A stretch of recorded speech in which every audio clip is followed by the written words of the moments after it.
what I'm speaking on this morning is what is worship? Why should we worship?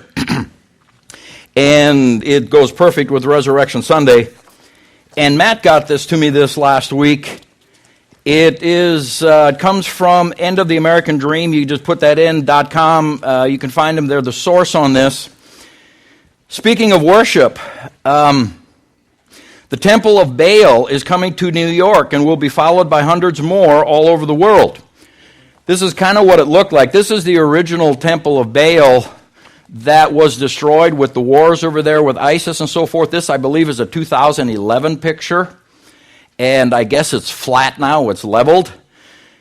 But what they're going to do is that front archway that stands about 50 feet tall, they're going to rebuild that. They're bringing it to New York, they're bringing it to London, and that's the introduction of it.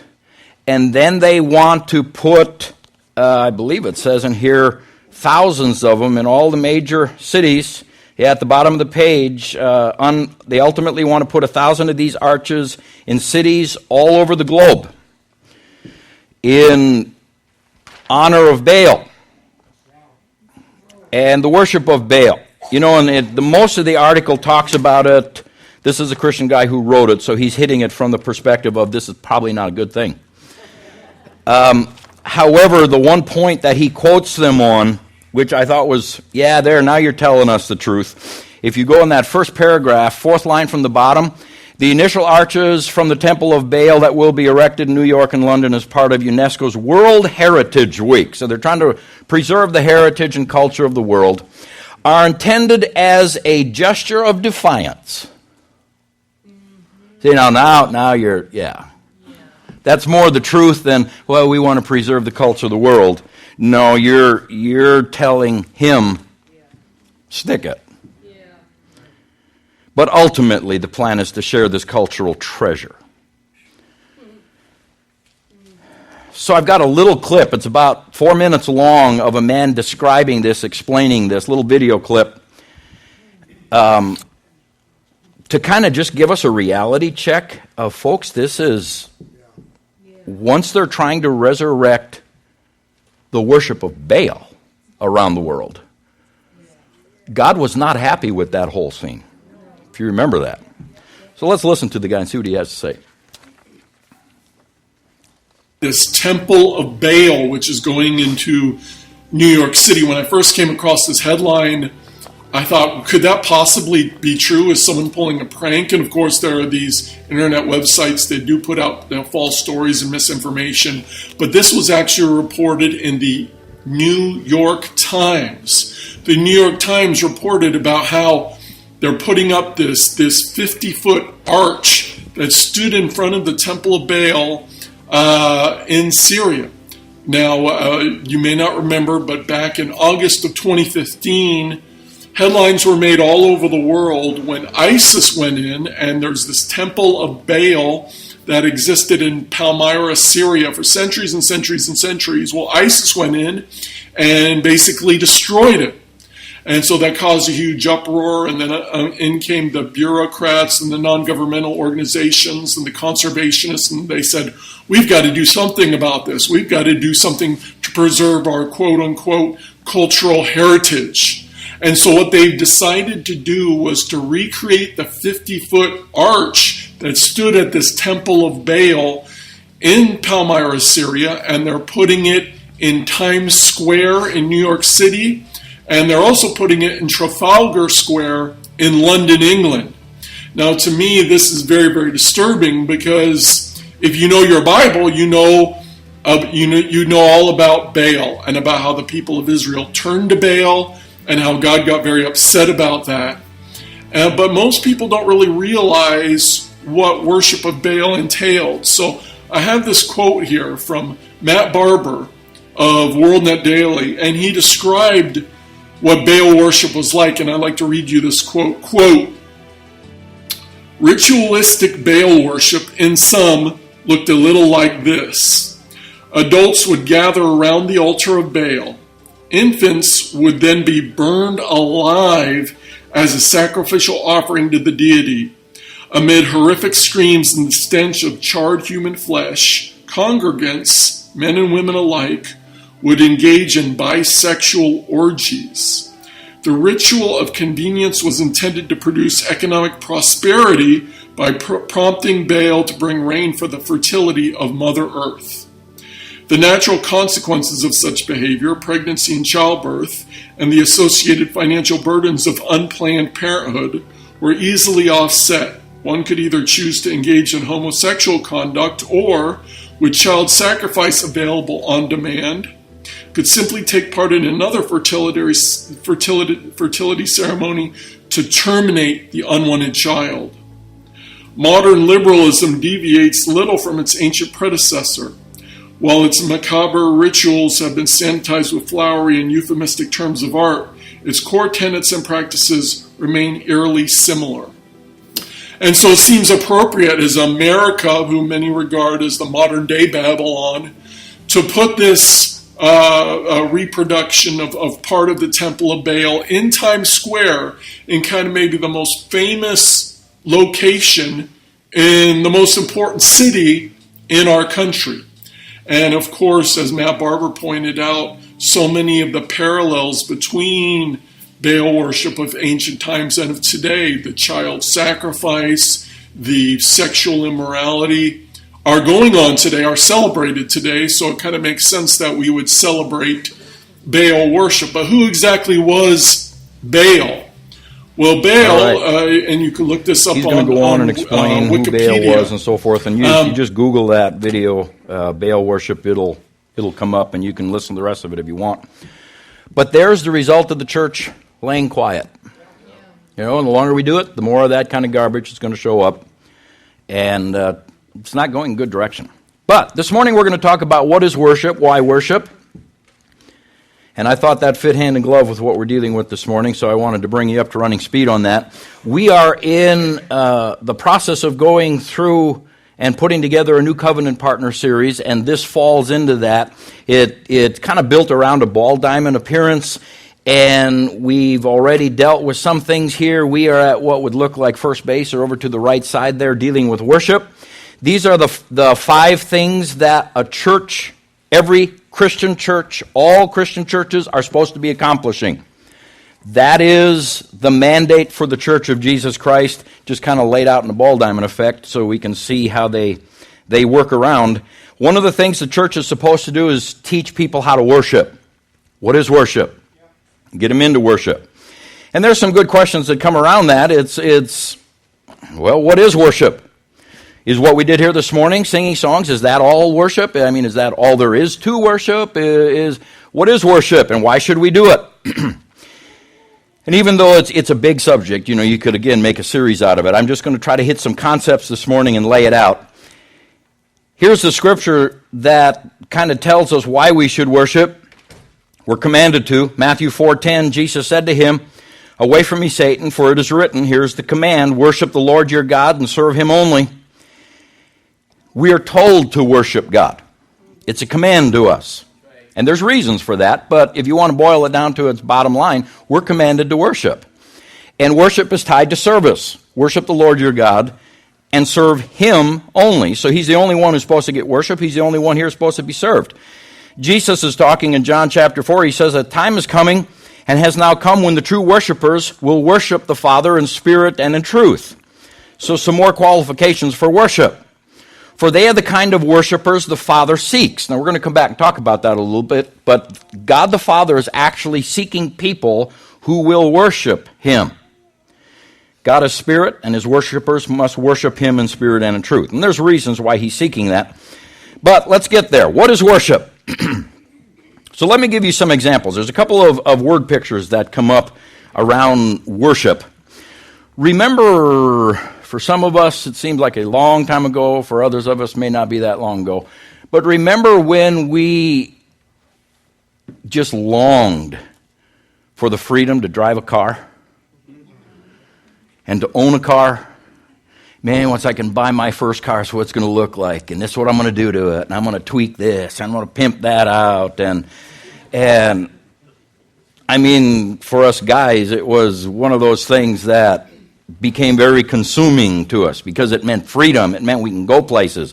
It meant we can do things. We had no clue how much money's tied to it on an ongoing, continual basis. But, it meant something to us. I remember looking forward to getting my first job.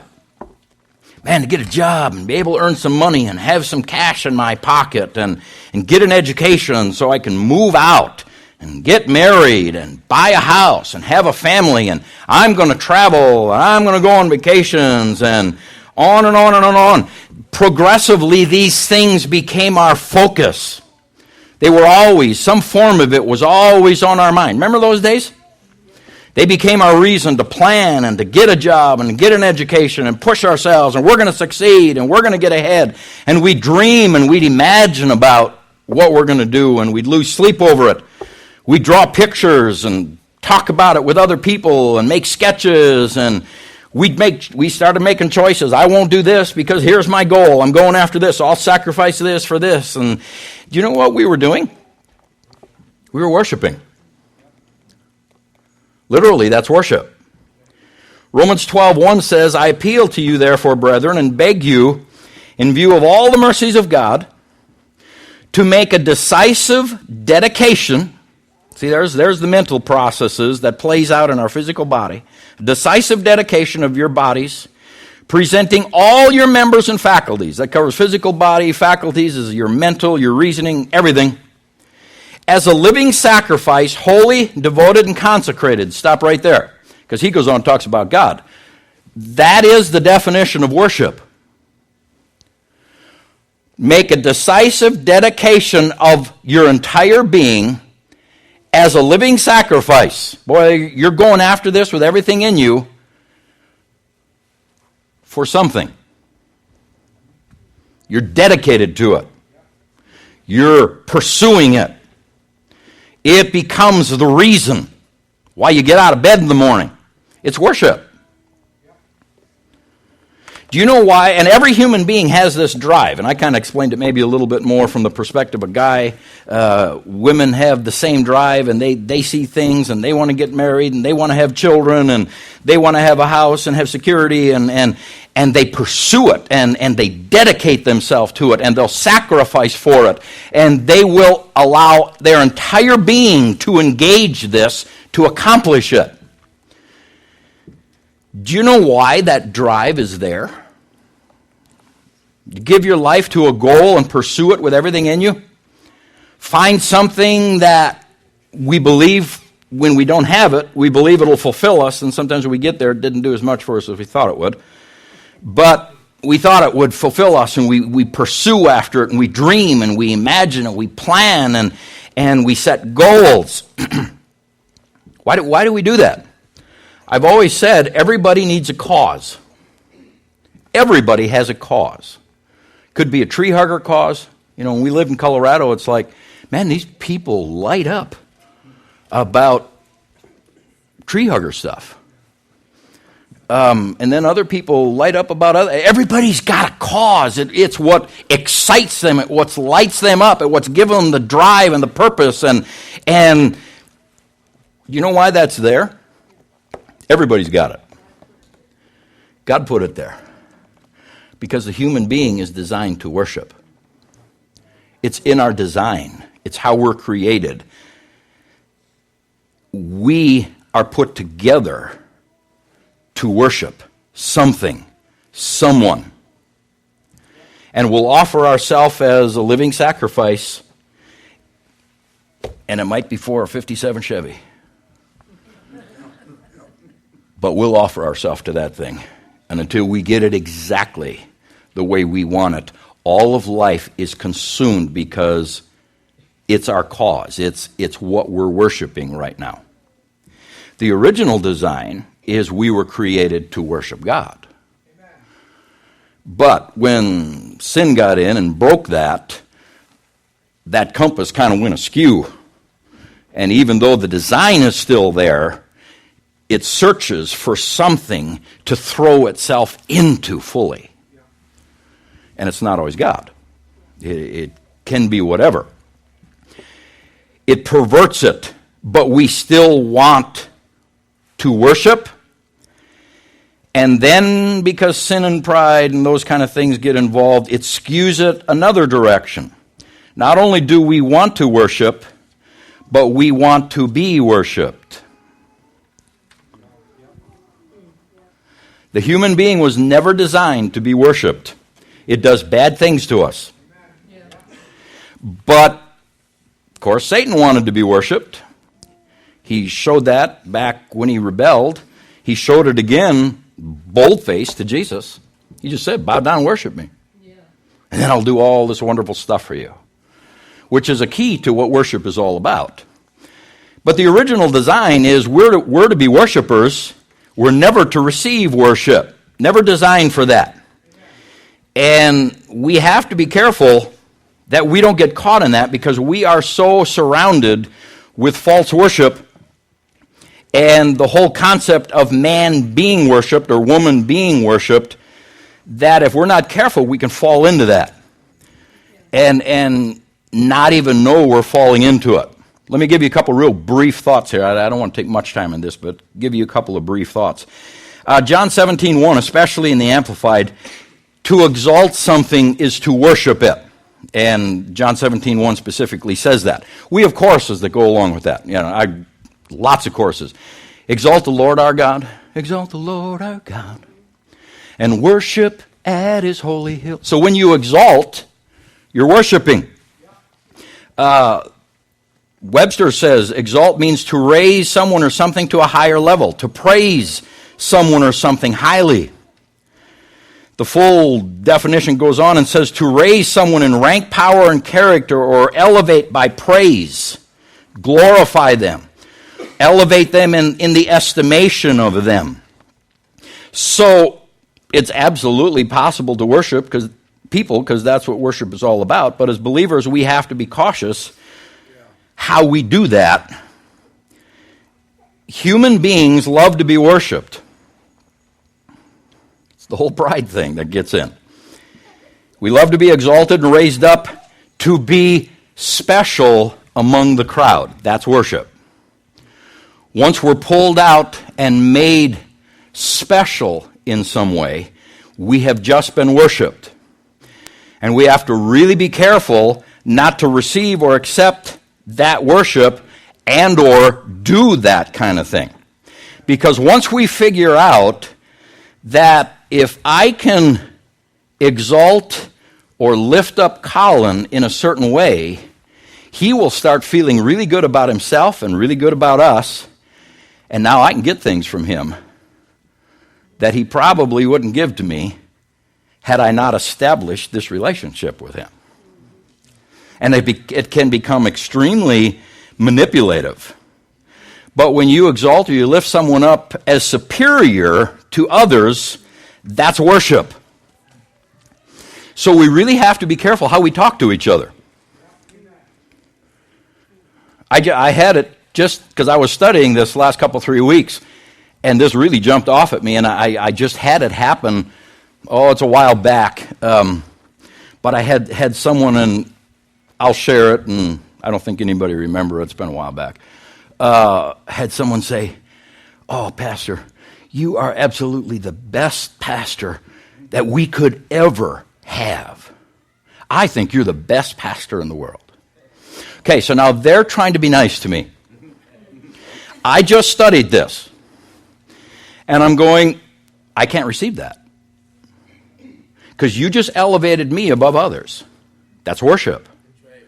I can't receive. So I'm trying to deflect that. I'm trying to, okay, how do I get out of this nicely? I can't say thank you. Because if I say thank you, I just received it. So I'm standing there, I'm kind of scratching my head going,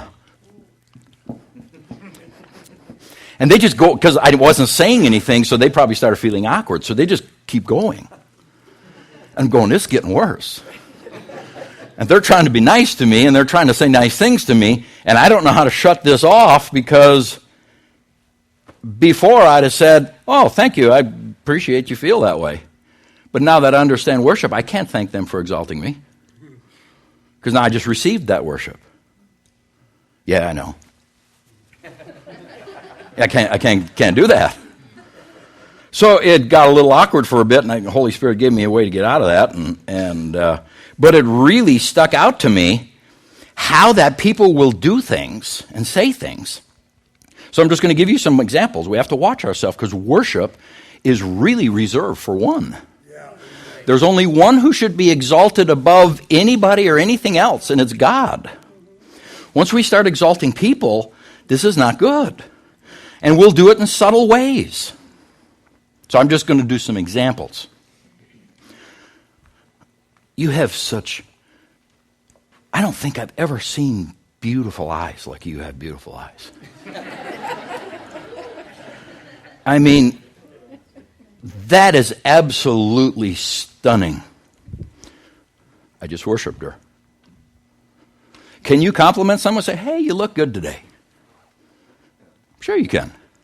But once you go, I don't think I've ever seen someone with the abilities you have, Matt. I mean, it's like, you're gifted, man. I don't know of anybody who can do it like you can do it. See, I just took him and exalted him above all of us. Now, I may not mean a word of it. But nevertheless, it's worship. And if he lets that go to his head, honey, you are the most beautiful girl in school. I mean, I look at all these other parents dropping off their children, and when I drop you off, it's like, wow, there's nobody who compares with you. Don't plant that seed. Don't plant. You just worshiped her. And if she receives that as worship, you say, well, what's the thing? Tell her she's nice looking. Tell her you're thankful she combs her hair before she goes to school. And, and it's nice if everybody does these things. But once you take someone and you put them above the rest, you're worshiping them. Keep it up, and you're going to produce the fruit of worship in them, and it's not going to be good. It's going to be ugly. God expresses appreciation and thanks to us. He encourages us. He tells us we do a good job. But I have never heard God say to me, I am so glad you're not like the rest of these people, and you are so different and stand out. I just love relationship with you. Gene, we've got a problem, but I love God does not take me and exalt me out above anybody else, ever. And he's never said to me, Jake. Now, if you could be like Jake, you'd be somebody. I mean, there is a man after my own heart. I don't know what you're doing, but he never pulls a person out, exalts them up, and says, there is the standard for everybody in the world to look at. He does not cause people to be worshipped. The only one he puts up is Jesus. Amen. Jesus is God. God is meant to be worshipped. So, we're made to worship, but because sin came in, we've got to be careful not to worship things that shouldn't be worshiped, and we definitely got to be careful not to love worship. And the rule of thumb there is exaltation. Did anybody ever tell you about your eyes? I mean, it's just I'm serious. I'm not trying to be. I've heard people say this in this church. I am serious. I'm not trying to be funny. I'm not trying to suck up here. But there is something, and then they'll name it, that just sets you apart from the rest. And I'm going, oh my God, we got false worship going on in the building. And then they go, oh, yeah. Don't take that worship in. Don't do that. It'll change you. It'll change you from the inside out. But the twist enters in. You say, well, what is the twist? Well, in and of itself, is there anything wrong with driving a car, owning a car, having a house, getting a good education, getting married, moving out, moving on in life? Is there any issue with any of these things? There should be a projector for that. Just make sure you keep up with me. There's no issue with any of that stuff. But here's the question that causes the problem. Why? Why do we want those things? There's one question. For what purpose? Why would we dream? Why would we imagine? Why would we lose sleep? Why would we talk about it? Why would we draw pictures and sacrifice and on and on and on? Here's the thing that separates that worship thing out. It's 4 words found in Romans 12:1. We read all the way down through offering yourself as a living sacrifice, holy and devoted, consecrated, and well-pleasing to God. They're the 4 words that clear up this whole thing. The reason why we want to drive, the reason why we want a job, the reason why we want to get married, the reason why we want to get ahead in life, the reason why we want to raise a family, the reason why has to go back to I want to be well-pleasing to God. Anything outside of that is false worship. I want that 57 Chevy, and I want it to be sharp so that when I drive down the road, people see what I've got. You want to be worshipped. Yeah. And you'll pour money into that you might not have to get that worship. Well, I just always wanted one. Why? Why have you wanted one? Is this to please God somehow? Did he say, I want you to do this? See how worship has twisted and become false, and it's crept into the human realm, and we don't even see it for what it really is. The Greek definition of the word worship, it's a word picture. If I still had a couple of my little poodles, I'd have brought them this morning, and I'd have shown you what this word picture is, because anytime I'd pick them up, first thing they do is just start licking me all over. And if I'd hold them and, oh yeah, and then they'd start crying. And they're licking me and, Now we have some different dogs, and Jax is the latest one. And it is so aggravating because you walk across the yard and he's got to be licking your hand. Sometimes I'm walking across the yard like this because it's like, will you leave my hand alone? He's walking along and all of a sudden there's a wet. Leave it alone. What's he doing? He's worshiping me. Here's the Greek word for worship, and this is the definition to it. To kiss like a dog licking his master's hand. This is all expressions of dogs here. To fawn or to crouch like a dog does. To prostrate oneself in homage. To reverence, to adore. This is the kind of thing a dog does to its master. And God is not calling us dogs. He's giving us a word picture of this is what worship looks like. Look at this. This is what it looks like. They are offering themselves to us as living sacrifices. It's just all about us. And they'll lick us, and they'll bark, and they'll kiss us, and strong emotion tied in. I've got a couple of little video clips here of military people coming back from overseas. One was 3 years, and one was a year or two.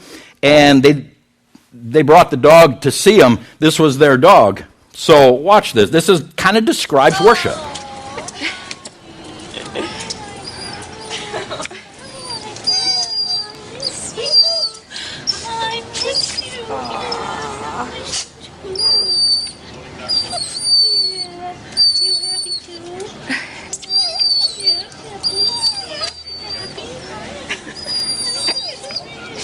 Okay, so we got the picture there. That's how I worship. I cry and I get reserved, and here's how my wife worships.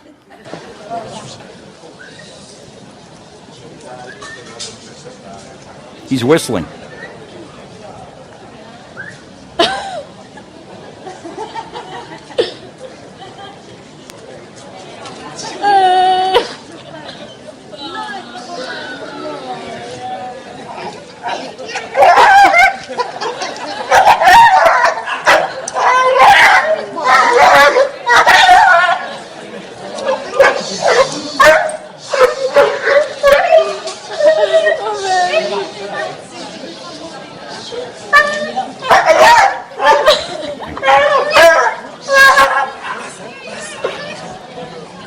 Isn't that something? Once he recognized them, all right, we can move on from there. Once he recognized them, pow, that worship kicked right in. And he went for it. Then some soldiers don't come back standing up.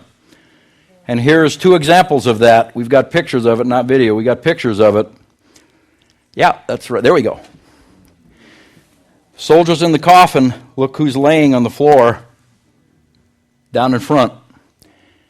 If you read the story on that, I believe that dog's name was Hawkeye. He knew his master was in that coffin. Wasn't going to leave him. Here's another one. See if I can read that top part. For the past 6 years, a German Shepherd called Captain has slept next to the grave of his owner every night at 6 p.m. His owner died in 2006. The dog disappeared. They did the funeral, didn't know where the dog went. Somehow the dog found his grave. And for 6 years, every night, the dog shows up. You can go to the next picture. And will sleep all night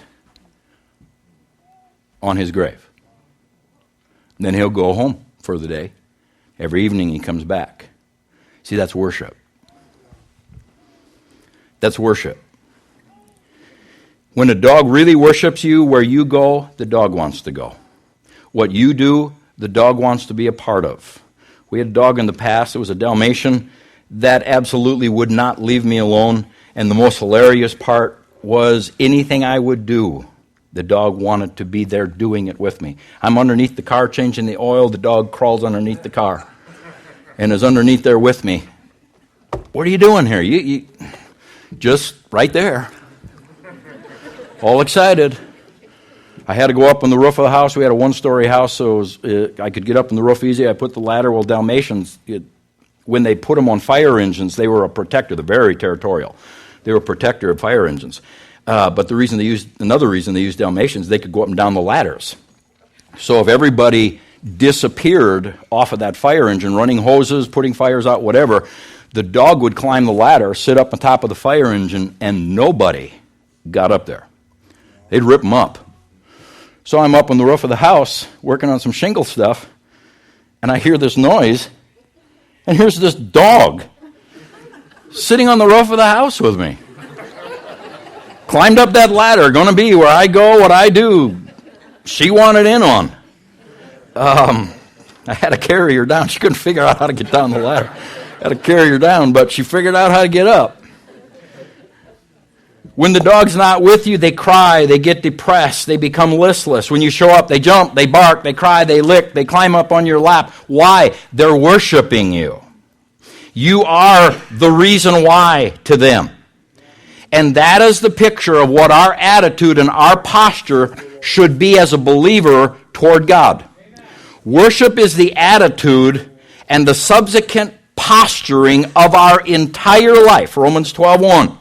Offering our entire life to God in an attitude and a posture that revolves around one thing, pleasing Him. And it needs to flow from our heart, and it needs to flow in truth. It needs to flow genuinely. I'm going to skip a few slides here, guys. True worship is offering ourselves to God with such totality that everything we do in life revolves around God and our desires to please Him. It's who we are. It's not, well, let's worship now. Okay, we're going to stand in church worship for 15 minutes. That is just an expression of who we are. That's all it is. Worship is who we are. It's how we have viewed ourselves in relationship with God, and we posture ourselves and our attitude is carried that way. It totally revolves around Him. So why worship? You know, I've heard people say, this God thing, He must be some kind of ego trip deal here. Egomaniac, that He needs us to worship Him. No, you don't understand the big picture of it. Worship is the posture of covenant. And we haven't had a good chance to really teach deeply on covenant here. It's coming at some point in the future. But worship is the posture of covenant. Covenant is when you die to yourself and you make your whole focus the other person, giving yourself for their purposes, for their success. The focus is all about the other person, the covenant partner. And of course that picture shows up via worship here, the living sacrifice and the attitude or the posturing of what a dog does. When we worship or we take the posture, the attitude of everything I am, everything I do, everything I plan, everything I want, everything I desire, every place I go, it is all about, my life is about pleasing you. That is worship, and that is the posture of covenant, which is our exchange with him. He says if you want the big picture, if you want what God has for us in this arrangement, this agreement, this our entering the kingdom, this covenant, if we want what God has for us, the Scripture makes it really plain. We initiate that. God draws near to those who draw near to him. God inhabits the praises of his people. So who starts drawing near? Us. Who praises? Us. And then God responds to that. He reciprocates in that because this world was given to us. And if we tell him to get out and stay out, he'll get out and stay out. This world is still given to the human being to rule and to reign. So he waits for our invitation. Well, worship is the 24/7, 365-day-a-year posturing of it's all about you, which opens the covenant so he can come and say, and you know what? It's all about you. And everything he has and is and ever will be becomes our property. Because we're in covenant with him, the same thing, everything we are and have and ever will be, is his property. Because we're in covenant with him. And you get this exchange going, and in case you haven't figured it out, everything I am, have, and ever will be ain't much. I'm on the better end of this one. When you're talking Almighty God and everything he is becomes mine versus the little insignificant, whatever I am, he says, I'll trade with you even up. Oh yeah, I'm in on that. I'm getting the better end of that deal. True worship is engaging in covenant. That's why he commanded us to do it. Because he wants to get into our life and change everything that the demonic, the devil has done, that sin has done to destroy and ruin the human race. We are his precious creation that never was supposed to go this direction, and he wants in on it to change it. And the way you open that gate up is you posture yourself, you develop the attitude that opens it up for him to get involved. That is called worship. That's why he's seeking people to worship him. The Father seeks worshipers, it says in John 4:23. Why? Because he wants heaven and earth to be an open flow back and forth between us and him. He's not an egomaniac. He wants to open this thing up. See, for God, he needs something from us. In covenant, you always covenant with someone who has something you need. God needs something with us. It gives him the ability to work on this earth through us. He needed Abraham. He needed that initial way to get in and start reworking with this world. He needs us. We are the salt. We're the light. We're the epistles read by all men. He needs us in this world. And for us, it gives us the ability to receive his contribution to this covenant. What he is wanting to give to us. We've got a booklet. We've got it online. I think this is the only hard copy left. It's called The Names of God. God describes himself in his names. If you want to go online and grab it there, it's good. The Jehovah names, there's 60-some Jehovah names listed here, and then there's 30-some El names or Almighty names, El Shaddai, Elohim, El Elyon, and on and on and on. But you can grab that. But God, this is who God is.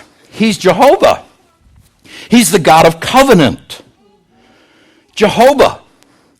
He's Jehovah Elohim. He's the God, the creator, the God of covenant who creates. So if you need something created in your life, like the children of Israel going through the wilderness and they ran out of food, God says, that's not a problem. I'm in covenant with you and I'll create whatever you need. And that's where manna came out of. He'll create for us what we need. He's Jehovah Adonai. We are in a bond slave with him, which means we give full service to him, but he is responsible to take care of us fully. I like that relationship.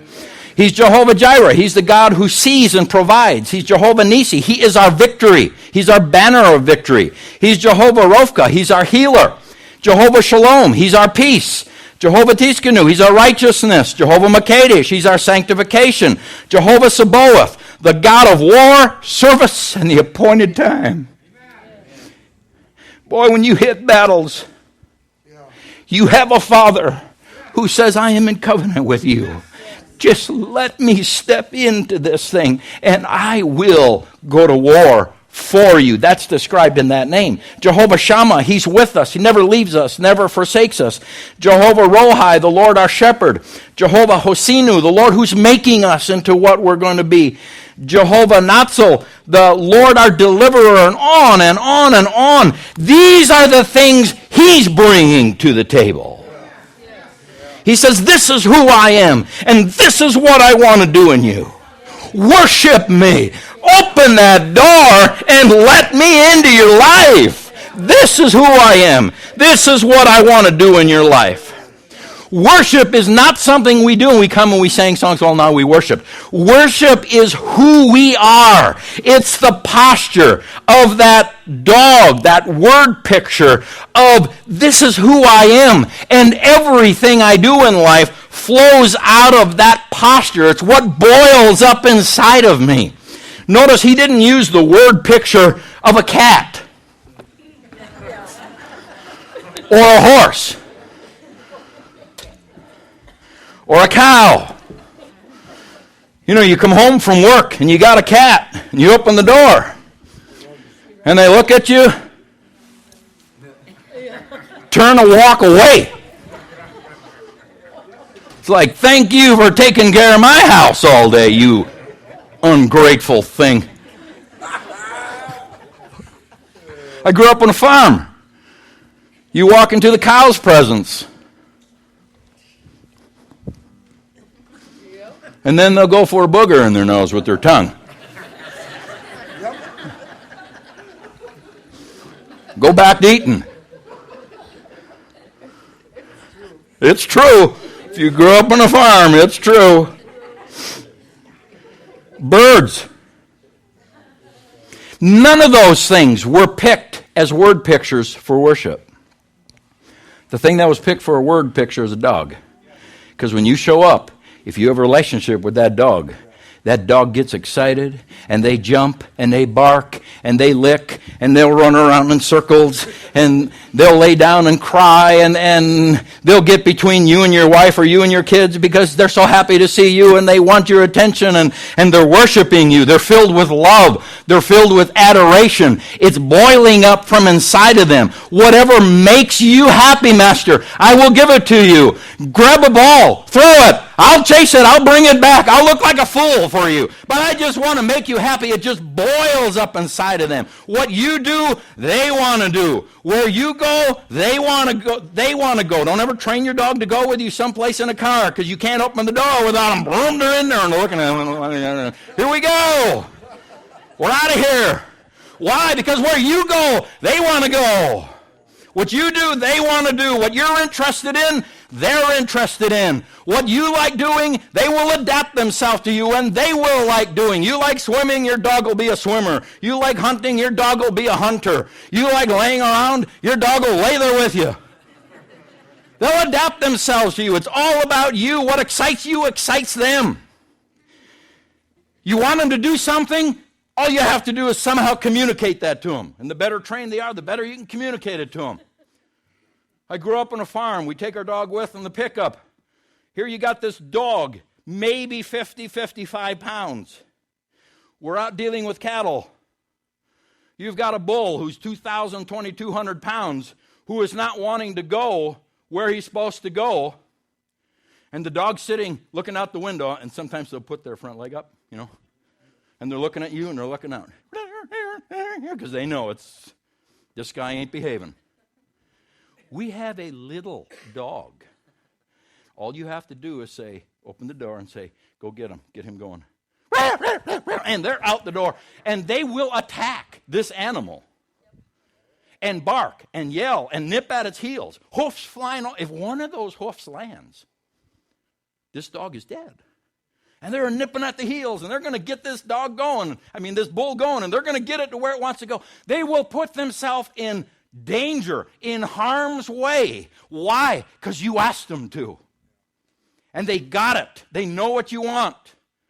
And they'll go out there and do whatever needs to be done. Any challenge you ask them to, and there's nothing too big, there's nothing too small. You want to hang out with them, they'll hang out with you. You want to have fun with them, they'll have fun with you. If you just want them as a companion, there they sit in Walmart.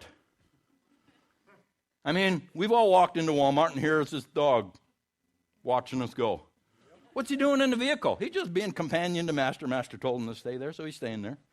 When Master comes back, he'll move over. They like to sit behind the wheel. I don't know why, but they like to sit behind the wheel.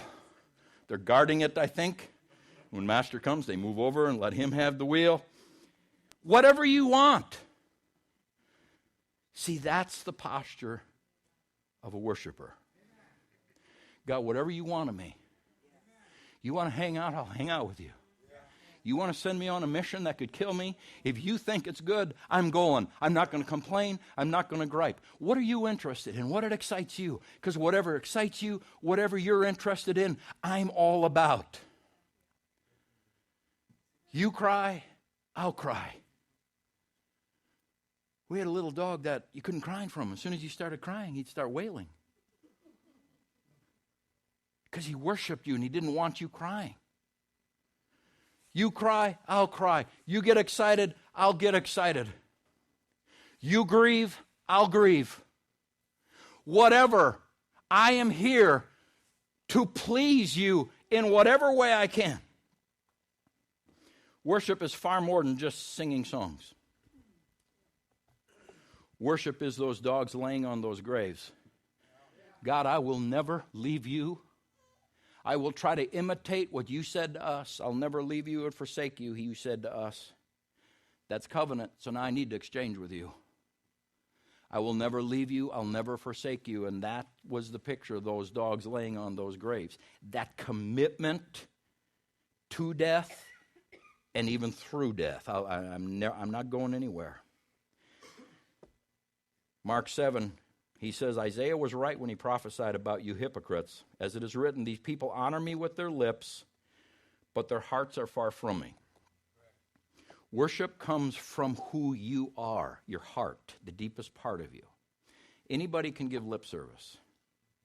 He wants who we are to engage with him so that our entire focus is whatever pleases you, I'm there. And the reason he needs that is so everything opens up and he can reciprocate and say, and whatever you want or need, I'm there.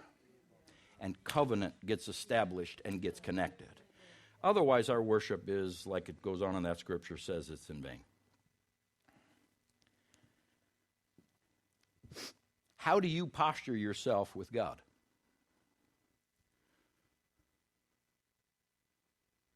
How do you posture yourself with God? What is your attitude with God? Is it a 24/7, my life is yours?